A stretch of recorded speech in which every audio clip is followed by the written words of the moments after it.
that a working mother could realistically fit this in.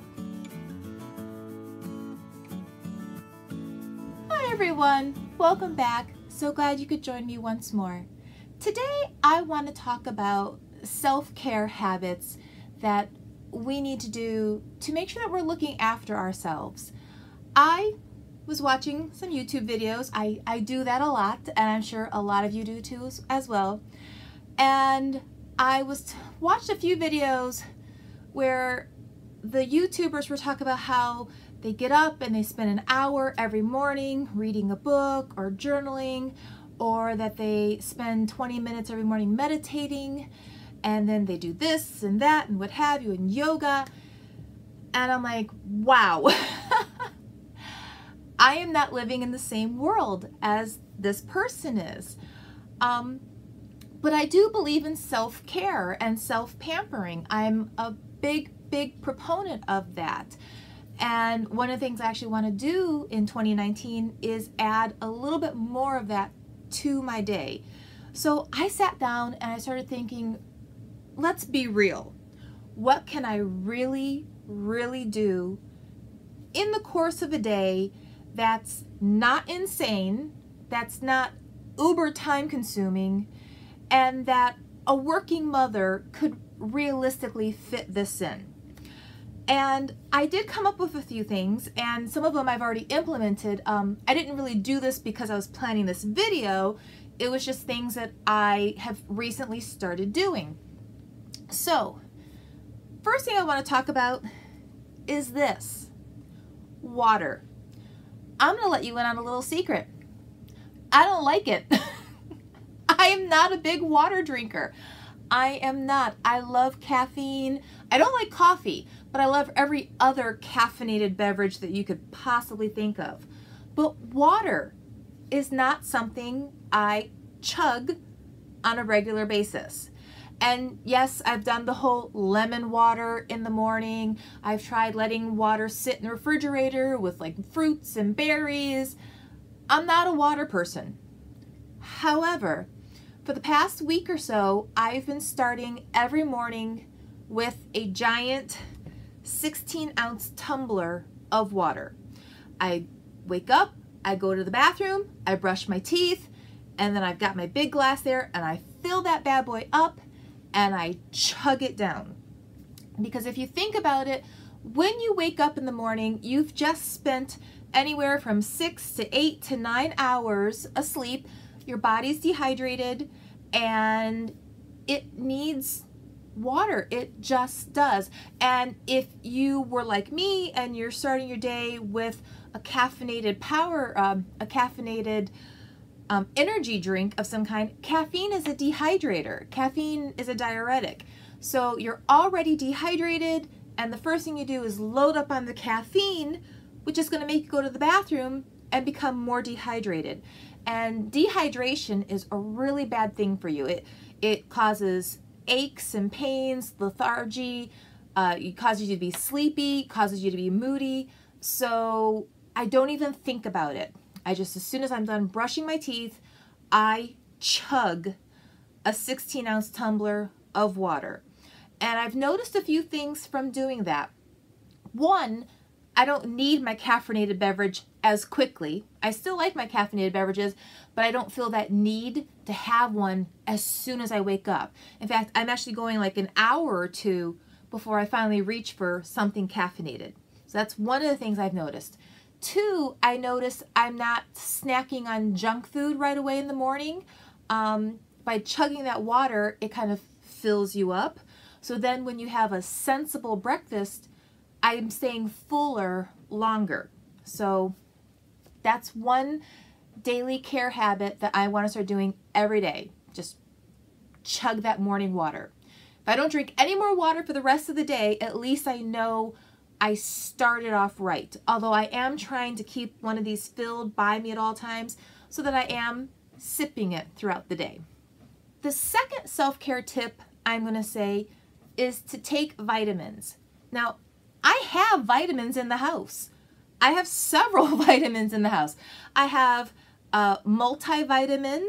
I have my vitamins that's like hair, skin, and nails that I got at Costco, big old bottle of those. And then I have a big bottle of the krill oil soft gels. They've been here. These vitamins have been in the house for half a year. I just don't think to take them. And part of the reason I don't think to take my vitamin is because I'm a tidy person. I like things put away. But when you put things away, it's out of sight, out of mind, and then you just forget. So my vitamins are now out of the cupboard and they're sitting on the bathroom sink, front and center, and as soon as I get up in the morning, they're there. I can't miss them. I have to see the bottles of vitamins, and I've been better at taking them. Have I taken them every single day? No, I'm not gonna lie. There's been a day or two where I've missed it, and just even with the bottles right there in front of my face, I still forgot to take the vitamins. But I'm making a greater effort to take a vitamin, especially with like rheumatoid arthritis. I really need calcium. I need folic acid. I need magnesium. These are actually crucial vitamins for me, and I know I'm not getting enough of them in the daily foods that I'm consuming. Self-care tip number 3 is to stimulate my mind. I don't always have time for reading. I am reading the book Simple Abundance, as you guys know, but that's literally like a page to a page and a half a day. And I usually do that right at bedtime, just before I go to bed. I'll read that page and a half, and then I will journal a little bit and then go to sleep. But honestly, I feel like I need to really stimulate my brain. Your brain it's almost like use it or lose it. So I clean and I do housework, and I'm in the house. I'm busy. I'm cooking meals. But I'm very good at multitasking. So because it's a no-spend January, not spending any money, I downloaded Audible and got a free 30-day trial of Audible. And right now, the reason I did this is because I saw a promotion from Amazon. They sent me an email going, hey, if you try Audible right now, you get 2 free books, 2 free Amazon originals, and we'll even put these 3 books in your Audible library right off the bat. I was like, okay, I can do that. And so I downloaded the Audible app and I signed up for a free 30-day trial membership. And in 30 days, I can either cancel it and not be charged again, or since it'll be February, if I'm enjoying it, it'll be $14.95 a month and you get 2 more Audible books a month, whatever. So I don't know what I'm going to do come February. But right now, I am really enjoying it. The first book I downloaded was The 5-Second Rule by Mel Robbins. And I'm already starting chapter 4 of it, listening to it, and I'm loving the book. But what's amazing is like how easy it is. I'm cooking dinner and I'm listening to a book. I'm loading the dishwasher and folding towels and listening to a book, and it's an amazing book. I'm really enjoying it. But yeah, if you don't have time to read, Audible really is the way to go. And I used to do Audible a lot back when I was working. I had a 30-minute commute both ways to and from work.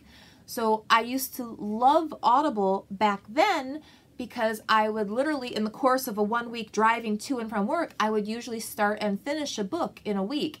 So I knew even back then Audible was great.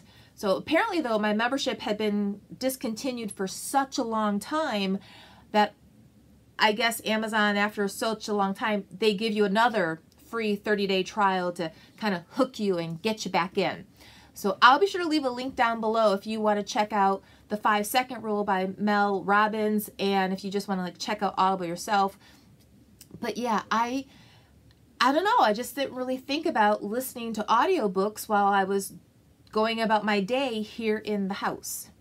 Self-care tip number 4 is one that other YouTubers have talked about. I mean, it's nothing radical, but it is journaling. And now you don't need to go out to Barnes & Noble or Target and buy some big fancy journal. This was a book I've actually had in my house for a year, so it didn't cost me anything. But recently, like about a week and a half ago, I picked up the journal and started writing in it before bedtime. This was before I had started the Simple Abundance book, because I waited till New Year's Day to start that one.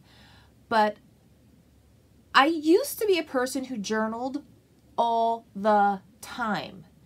But as so often happens, we think we're too busy and we forget to do it. Or I'm going to watch 15 more minutes of Netflix and skip the journaling tonight. Since I started journaling, I find I fall asleep faster. I really, really do fall asleep faster, because all those thoughts and all that noise that's in my head, I literally do a brain dump in this book. In fact, if you were to pick up this book and start reading it, you'd probably be like, what the heck? Because it's not really cohesive. It's not a story. It's a little of this and a little of that. And oh, you know, like squirrel, you know. But yes, this has become a brain dump before bed. And it's just like when you close it and put it on the bedside table, it's just like, oh, thank God I got that off my chest. Now I can go to sleep. So as much as I know you're time crunched, as much as I know you're probably already going to bed a little later than you should be going to bed, as much as I know that the last thing you want to do at bedtime sometimes is pick up a pen and start writing, believe me when I say, turn off the Netflix 15 minutes early, go into your room 15 minutes early, get in your pajamas, get in your bed, get your journal on your lap, and brain dump all that stuff that's in your head. The good, the bad, the ugly, the very confused. Get it in here. Also, sometimes I find that when I'm journaling, especially if there's something that was at work that was like, oh, what am I going to do? How am I going to fix this? Sometimes when you're journaling, you're having a conversation with yourself, and it's like a light bulb goes off over your head, and like, oh, I know what I'm going to do tomorrow. I'm going to do this. And then once you have a game plan, then it's amazing. So yes, if you can do, even if it's just 5 minutes of journaling a night before you go to bed, it really does help to clear your mind, clear your conscience, and just give you a more relaxed state of being for going to bed at night. My next self-care habit that I want to talk about is skincare. I'm not going to spend this time telling you what products I'm using, because this is not that kind of a video. I'm not going to tell you, oh, go use this product and you will have great skin. No, not going to do that right now. Maybe down the road I'll do one of those videos, but not today. The act of washing your face and washing your makeup off at nighttime, it's almost like you just wash the day away. I love my nighttime routine of just washing off my makeup. I have like cotton pads with a makeup remover for getting off the mascara, and then I do have like a foamy face wash, and I do have a moisturizer and a serum, and there's something about that clean face and then applying your products and just knowing you're doing something good for yourself. So do your skincare routine. Don't go to bed with your makeup on. Don't wake up in the morning with the crusted raccoon eyes and bits of mascara in your eyeballs because it flaked during the night. Take the 5 minutes and take care of yourself. Put yourself first. Make yourself a priority to take care of your face, because the better you take care of it, the better it's going to age and take care of you. My last self-care tip that I'm going to share with you is to cut negative people out of your life.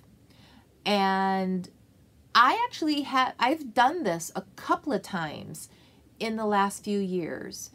And it's not that I went to work and was like, we are not talking. I mean, I didn't make a confrontation out of it, because I'm not really a confrontational person. I tend to shy away from those things. I don't like anger. I don't like hostile environments. That causes me great anxiety. But another thing that causes me great anxiety is to be in the presence of a person who's making me feel bad, or making me question myself, or making me have self-doubts.